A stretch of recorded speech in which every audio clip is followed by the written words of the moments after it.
Saudações zoológicas, pessoal. Meu nome é Eduardo Bessa e eu sou professor de zoologia na Universidade de Brasília.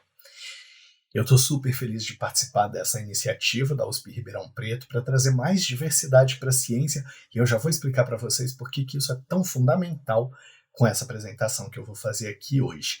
Além de professor de zoologia, eu sou membro do Comitê Educacional da Animal Behavior Society, que é a sociedade norte-americana para o estudo do comportamento animal. Então tem alguns anos já que eu me dedico aí a ensinar comportamento animal, e foi isso que me trouxe aqui hoje para falar um pouquinho para vocês como tem mudado o comportamento animal, principalmente o comportamento reprodutivo nos últimos anos. Eu contei para vocês que eu estudo comportamento reprodutivo de peixes especificamente, e eu poderia dizer que eu faço isso principalmente porque eu adoro mergulhar. Não é mentira, mas eu não posso construir um laboratório inteiro em cima da minha vontade de estar mergulhando, né? Então, por que estudar comportamento reprodutivo de peixes? Uma explicação mais acadêmica, mais cientificista. Basicamente, esses bichos são muito diversos nos comportamentos que eles têm. Você tem peixe que tem acasalamento, que tem cópula, tem peixe que não tem cópula, tem peixe que acasala um parzinho, tem peixe que acasala misturado, aquele monte de peixe todo junto, que não cuida do filhote, que cuida o pai do filhote, o pai cuida do filhote, a mãe cuida do filhote, todos os dois cuidam do filhote, ninguém cuida do filhote. Então é muito diversificado. E como que eu faço essas pesquisas? Mergulhando, né? Eu boto cilindro de ar comprimido e tal, entro no mar, fico observando os bichos, não é uma coisa muito discreta de se fazer nesse momento, mas eu fico lá observando o que o casal faz quando ele está junto. Você reparou que eu falei que eu observo o que o casal faz quando ele está junto? Como saber quem é o casal, quem que é o macho, quem é a fêmea ali naquele caso, né? Então, no caso dos peixinhos que eu trabalhei no meu mestrado, aí no litoral de São Paulo, as fêmeas elas estão sempre andando em cardume, elas são mais clarinhas, os machos estão sempre solitários, mais próximos do fundo do mar, tem a coloração mais escura. Mas, a parte isso, o que a gente pode generalizar? Animais machos são aqueles que produzem espermatozoides, uma célulazinha pequenininha, muito numerosa, muito comum no mundo e que contribui quase nada com o zigoto, com o embriãozinho que vai se formar, o indivíduo que vai se formar a partir dali. Basicamente, ele dá o material genético. Tá? E o que é uma fêmea? É um organismo que produz um óvulo, tá? Essa célula grandona que vocês estão vendo aqui atrás, branquinha, né? Muito maior, muito mais raro, enquanto o espermatozoide é mais móvel, o óvulo é um pouco mais estático, contribui muito com a energia que vai gerar aquele embriãozinho ali, com o material maquinário molecular e tal, celular, que vai fazer aquelas células funcionarem dali em diante. Então é muito mais cara, muito mais rara também essa célula. Só para vocês terem uma ideia de proporção, essa célula seria como uma lentilha, o espermatozoide é do tamanho de uma lentilha, comparado com uma bola de basquete, que é o óvulo. Tá?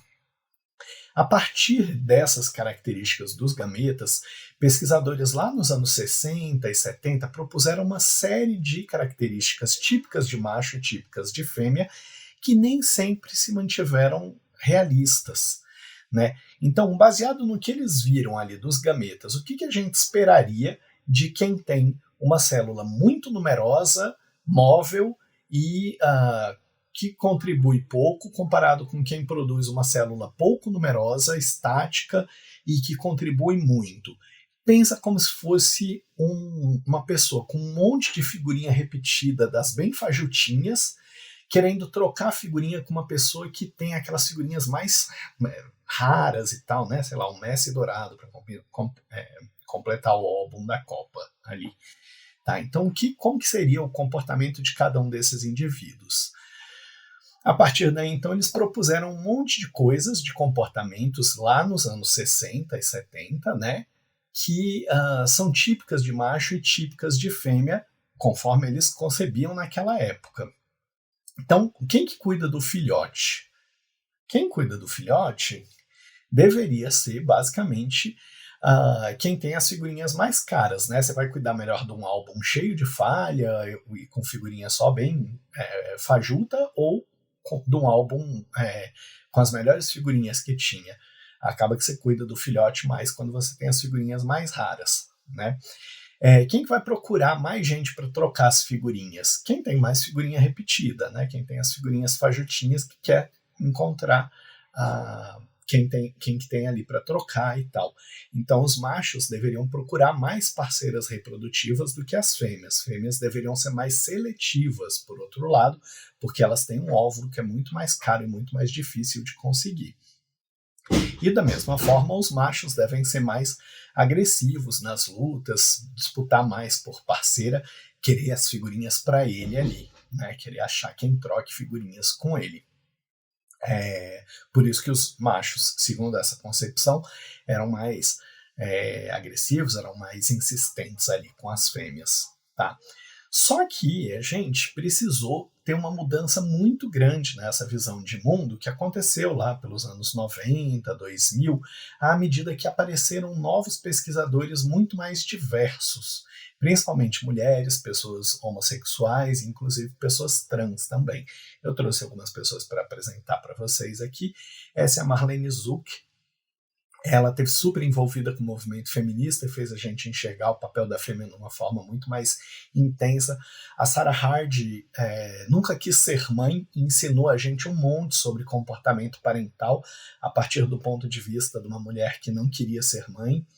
A Patricia Brennan é uma colombiana que trabalha muito tempo nos Estados Unidos e que mostrou para a gente muito sobre como que evoluiu a genitália feminina, né, lembrando a gente de olhar também para o lado da fêmea.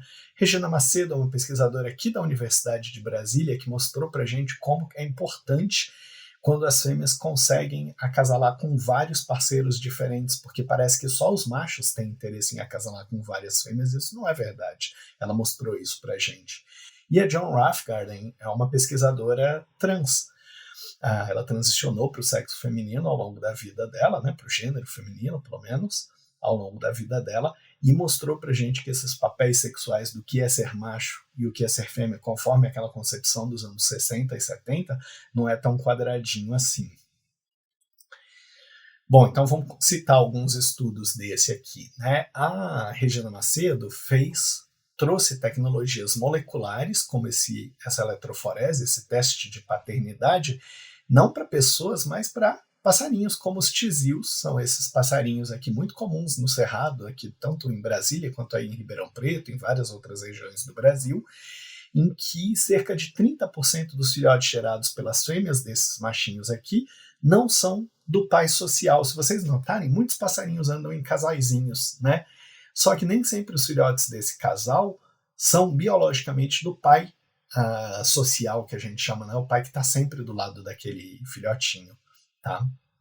As fêmeas são infiéis, se a gente pode chamar assim. Bom, a gente sempre falou que os machos mais brigões são aqueles mais eficientes em serem pais, mas e um macho franzino, magrelinho, que não consegue brigar muito bem? Eles também têm chance, a gente descobriu isso mais recentemente, que de vez em quando as fêmeas têm até mais interesse por esses machos que não conseguem dominar uma praia e vão até o mar para tentar se encontrar com esses machos mais franzinos e menos agressivos também. Tá? Não é sempre o valentão que se dá bem. A gente também enxergava muito como se o cuidado parental, né, fosse uma coisa principalmente para as fêmeas fazerem. Mas o Glauco Machado, um pesquisador da USP e Capital, descobriu que tem uma série de situações, né, ecologicamente justificáveis nas quais os machos conseguem ter vantagens muito grandes em cuidar dos seus filhotes ali. Inclusive, por exemplo, nas fêmeas olharem, ai que lindo esse macho cuidando de ovos tão bem cuidado, será que se eu acasalar com ele, ele também cuidaria bem assim dos meus? Tanto no meu mestrado com os peixes eu vi isso, quanto nos trabalhos do Glauco ele viu bastante isso também com esse grupo de aracnídeo super diferente. Não é uma aranha, tá? Chamado opilião. É um bicho bem diferentão aí, mais parente das aranhas. A gente descobriu até um monte de caso de espécies que manifestam homossexualidade. Tá? Então essa foi uma matéria que saiu bem recentemente, no fim de fevereiro, ah, pelo mundo todo, foi descoberto recentemente, né, o artigo descrevendo isso. Foi a primeira vez que conseguiram filmar embaixo d'água duas baleias acasalando, e quando eles foram ver, eram dois baleios acasalando entre si. Tá? Então foi descoberto que isso não é um desvio de comportamento, não é uma aberração, não é nada do tipo, é alguma coisa que acontece com uma certa frequência na natureza. E estudos feitos, inclusive, pela Marlene Zuck, têm mostrado, inclusive, que existem vantagens adaptativas para comportamento homossexual, por exemplo, em tornar um grupo socialmente mais coeso quando existem homossexuais ali no meio, em várias espécies de animal. Tá? Bom, isso levou a gente a uma discussão interessante. Ah, o sexo biológico, será que ele é um conceito binário? Né? Frequentemente, quando a gente está analisando sexo, a gente está analisando ali cromossomos sexuais. E aí, macho é XY e fêmea é XX. Só que isso não é uma coisa universal. Nas aves, por exemplo, os machos são ZZ e as fêmeas são ZW.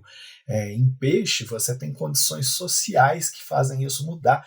Em répteis, você tem condições térmicas que fazem isso mudar. Né? Tem uma série de situações em que você não tem cromossomos sexuais tão claramente. E genitália, macho é o que tem ali um pênis, fêmea é o que tem aqui uma vagina, alguma coisa assim. Nem sempre. Tem espécies que não têm nem pênis nem vagina. Aliás, nós nascemos como uma coisa, nós nos formamos, quer dizer, né? Não nascemos, mas como uma coisa indiferenciada, que só vai se diferenciar em macho e fêmea ao longo da gestação. Tá? E que podem nascer intersexos, nascer alguma coisa um pouco diferente ali do que é um pênis ou uma vagina, alguma coisa meio entre um e o outro. Vocês sabiam que os homens têm bastante estrógeno e as fêmeas têm bastante testosterona? Tipicamente, os machos produzem testosterona e as fêmeas produzem estrógeno. Mas, obviamente, nós também, machos, produzimos estrógenos e as mulheres também produzem testosterona. Isso nos animais também acontece. Tá? Ornamento, lembra que eu falei para vocês que meus peixes eu sabia quem era o macho e quem era a fêmea por causa da coloração, das diferenças morfológicas? É, será que eu fui olhar se tinha um bicho que produzia espermatozoide e o outro óvulo? Eu também ainda dei uma olhada, mas tem muitos trabalhos que nem olham isso. Tá? Só vem o bicho macroscopicamente ali se comportando por fora e assume que o ornamentado é um macho e que o não ornamentado é a fêmea. Pode ser que tenha intersexos aí no meio, um macho que não é muito ornamentado, uma fêmea que seja ornamentada e que confunda os pesquisadores. E o comportamento também não funciona tão bem assim. Né, machos são agressivos e brigam, fêmeas são aquelas que cuidam do filhotinho. Será que sempre é assim? A gente pode estar generalizando de forma errada. Então, tem gente, inclusive, sugerindo que o sexo biológico não é uma coisa bimodal, né? Uma coisa muito discreta, assim, binária. Ou é macho ou é fêmea. Talvez seja uma coisa um pouco mais gradual ali do que a gente está pensando. Eu, pessoalmente, ainda não acredito nisso. Eu acho que o sexo biológico é uma coisa binária, bem estabelecida. Mas talvez seja justamente porque eu sou um cientista branco, hétero, cis, e que não esteja enxergando, mas a gente ainda vai precisar desse arco-íris de diversidade humana, de diversidade sexual, para enxergar essa diversidade sexual na natureza também. É por isso que eu acho tão importante que vocês estejam aqui, que haja essa diversidade toda de gente interessada em ciência, interessada em biologia e participando dessa iniciativa da USP de Ribeirão Preto. Muito obrigado pela atenção de vocês, espero que vocês tenham gostado. Parabéns novamente pela iniciativa, ao pessoal da Casa da Ciência, e eu espero ver vocês como cientistas no futuro para incrementar ainda mais essa diversidade de visões de mundo. Obrigado.